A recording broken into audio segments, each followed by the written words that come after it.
Good morning students, सुप्रभात। आप सब कैसे हैं? मैं आपकी नई हिंदी अध्यापिका। मेरा परिचय है तनुश्री कौर। आपने मुझे कभी नहीं देखा। आज इस वीडियो के माध्यम से मैं आपसे मिल रही हूँ। और बच्चों, आपने 2-3 पार्ट पहले से ही पढ़ लिया है। आज मैं आपको और एक आपके पाठ्य पुस्तक से नई पाठ को पढ़ाने जा रही हूँ। और उसका नाम मैं आपको ऐसे नहीं बताऊंगी, कुछ चित्र दिखाकर, आपसे कुछ प्रश्न पूछकर मैं उसे बताना चाहती हूँ। चलिए आइए हम चित्र देखते हैं। इस चित्र को आप सब देख सकते हैं। मैं यहाँ पर एक जंगल का चित्र लगाई हूँ। इस जंगल में आप जानते हैं कुछ जानवर रहते हैं। तो कौन से जानवर जंगल में रहते हैं? शेर, भालू, हाथी, बाघ और कई सारे जंगली जानवर जो जंगल में रहते हैं। वहाँ बंदर भी रहते हैं। जंगल में बंदर, हाथी, भालू सब जानवर रहते हैं। लेकिन ये जो कहानी है, इसमें आज हम सिर्फ आप किसके बारे में पढ़ेंगे? एक हाथी और एक बंदर की कहानी है ये। और ये हाथी किस प्रकार का हाथी है? बहुत ही घमंडी। उससे घमंड था अपनी ताकत पर, अपने शक्तिशाली होने पर उसे बहुत घमंड था। वो किसी की नहीं सुनता था। वो जो चाहे मन में वो वही काम करता था। उसे देखकर बंदर एकदम सह नहीं सका और उसे सबक सिखाने के लिए बंदर क्या तरकीब लगाता है, ये हम आज आपकी पाठ्य पुस्तक पढ़कर जानेंगे। चलिए, तो फिर अपनी अपनी किताबें निकालिए। और ये पाठ नंबर 5 या पाठ नंबर 5 है, जो आपके पाठ्य पुस्तक नई सारिका किताब में पेज नंबर 31 पर है। चलिए, तो फिर निकालते हैं। आप सबने अपनी किताबें निकाल ली? चलिए, पाठ का नाम है घमंडी हाथी और चालाक बंदर। एक जंगल था, बहुत ही सुंदर और हरा भरा, चारों ओर हरियाली। उस जंगल में अलग अलग किस्म के पशु पक्षी रहते थे। जंगल में एक हाथी रहता था, बहुत ही शक्तिशाली लेकिन घमंडी। सारे जानवर उससे डरते रहते थे। एक दिन हाथी नदी से नहाकर लौट रहा था। मस्ती में झूमता झूमता वो रास्ते में लगे पेड़ों को अपनी सूंड में लपेटकर झटके से गिराता हुआ चल रहा था। वहीं पास में बैठा एक बंदर ये सब हरकतें देख रहा था। उससे हाथी की मनमानी देखी नहीं गई। उसने हाथी को सबक सिखाने की ठानी और बड़े ही प्रेम से बोला, गजराज, तुम्हारा ताकतवर शरीर देखकर मुझे जलन होती है। क्या तुम मेरे बताए पेड़ को एक झटके में तोड़ सकते हो? हाथी बड़े रौब से बोला, हाँ हाँ, तुम जो भी पेड़ कहो मैं उसे अभी एक ही झटके में धराशायी कर सकता हूँ। तो यहाँ तक देखो बच्चों, क्या कहा है? एक जंगल है जहाँ पर हाथी बड़ी मदमस्त होकर नहाकर बाहर निकलता है और अपनी सूंड से सारे पेड़ों को उखाड़ उखाड़ कर फेंक रहा है। आपको पता ही है, ये हमारी प्रकृति है और किसी भी चीज़ को हमें नष्ट नहीं करना चाहिए, क्योंकि हमारा अधिकार नहीं है किसी भी चीज़ नुकसान पहुंचाना। तो यहाँ हाथी जो है शक्तिशाली है, इसलिए वो क्या कर रहा है? सारे पेड़ों को, जंगल को नष्ट कर रहा है। तो वही बंदर जो है वो देख रहा था। देखते देखते उसे सहा नहीं गया और वो हाथी से बोल बैठता है, अरे गजराज भाई, आप तो बड़े शक्तिशाली हैं। क्या आप मेरे बताए गए पेड़ को नष्ट कर सकते हैं, उसे उखाड़ कर फेंक सकते हैं? वो उससे जानना चाहता था कि हाथी सच में उतना शक्तिशाली है जितना वो अपने शक्तिशाली होने में घमंड कर रहा है। तो देखो उसने क्या कर एक तरकीब लगाकर क्या करता है, हम आगे पढ़ेंगे और साथ में ये चित्र को भी हम बाद में देखेंगे। पहले चलो फिर से पढ़ा जाता है ये लेसन। क्या क्या तुम मेरे बताए पेड़ को एक झटके में तोड़ सकते हो? बंदर प्रश्न करता है और हाथी उसके उत्तर में क्या बोलता है? हाँ हाँ, तुम जो भी पेड़ कहो मैं उसे अभी एक ही झटके में धराशायी कर सकता हूँ, मतलब धराशायी उखाड़ कर फेंक सकता हूँ। बंदर ने कहा, अच्छा चलो, वो सामने जो बरगद का पेड़ है उसे एक ही झटके में तोड़कर दिखाओ, तब मैं मान लूंगा कि तुम बड़े ही शक्तिशाली हो। देखो यहाँ पर बच्चों, ये एक बरगद का पेड़ है, जहाँ पर क्या है आपको दिख रहा है? कुछ है यहाँ पर। ये क्या है आप सबको पता है ना? आप सब मधु खाते हैं, हनी।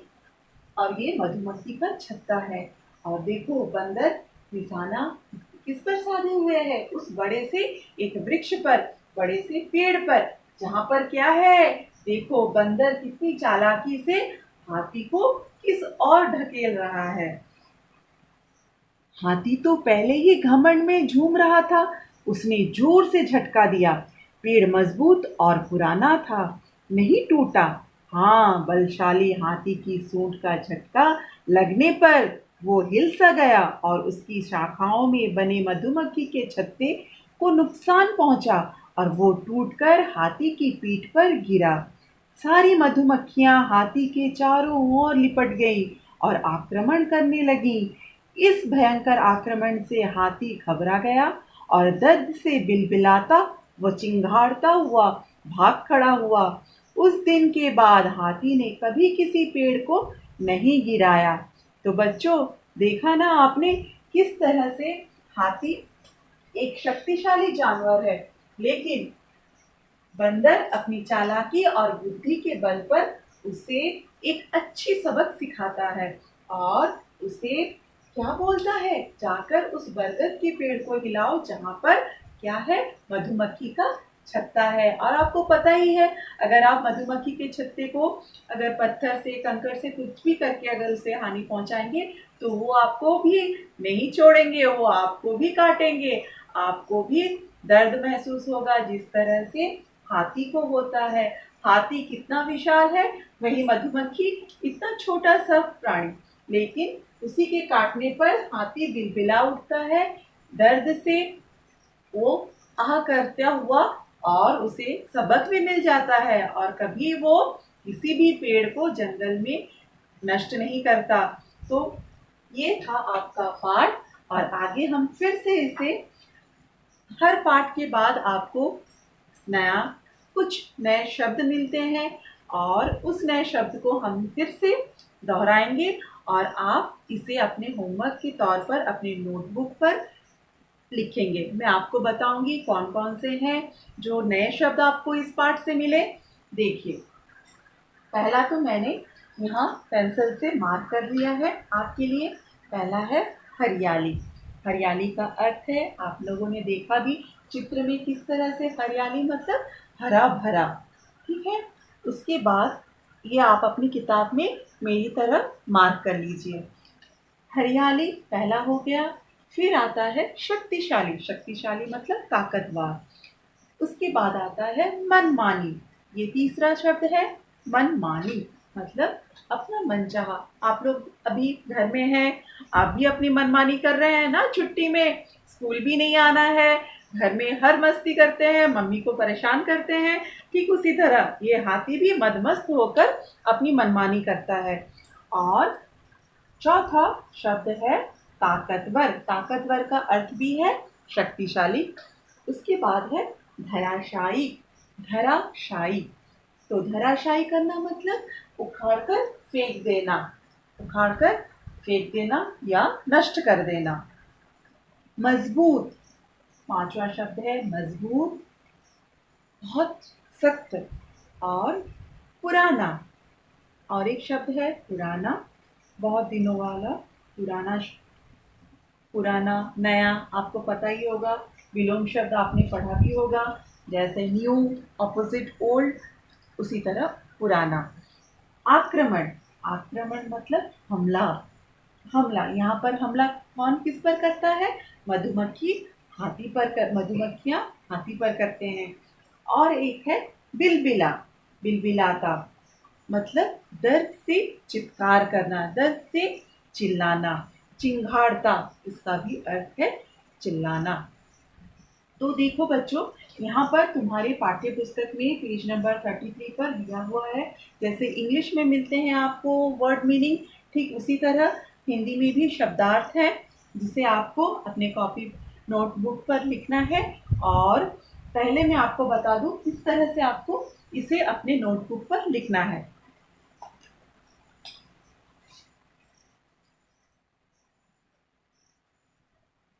देख, आप अपने नोटबुक पर डेट डालेंगे।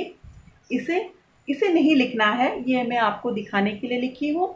आप अपना लेसन का नाम लिखेंगे, पाठ का नाम लिखेंगे, ऊपर नए शब्द लिखेंगे। उसके बाद हर एक नए शब्द को इस तरह से साफ सुंदर अक्षरों में 3 बार लिखेंगे। मैं आपको दिखेगा, अच्छे से आप देख पाएंगे, इसलिए मैंने इस तरह से लिखा है। आप अपनी पेंसिल से अच्छी तरह से सुंदर एक लाइन गैप देकर लिखेंगे। और सारे शब्दों को मैं फिर से और एक बार पढ़ देती हूँ आपके लिए। हरियाली, इसे आपको इस तरह से 3 बार लिखना है। ताकतवर, ताकतवर, ताकतवर, इस तरह से आप इसे 3-3 बार लिखें। मनमानी, आक्रमण, चिंगारता, मजबूत,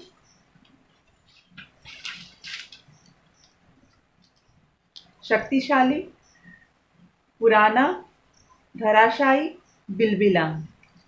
और उसके बाद और एक नया पेज ले, उस पर आप इन शब्दार्थों को अच्छी तरह से इस तरह साफ सुथरा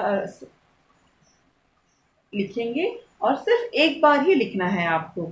और आपको पाठ को 2 बार या 3 बार अच्छी तरह से पढ़ना है, जिससे आपकी रीडिंग प्रैक्टिस हो जाएगी, आप अच्छे से उसे पढ़ पाएंगे।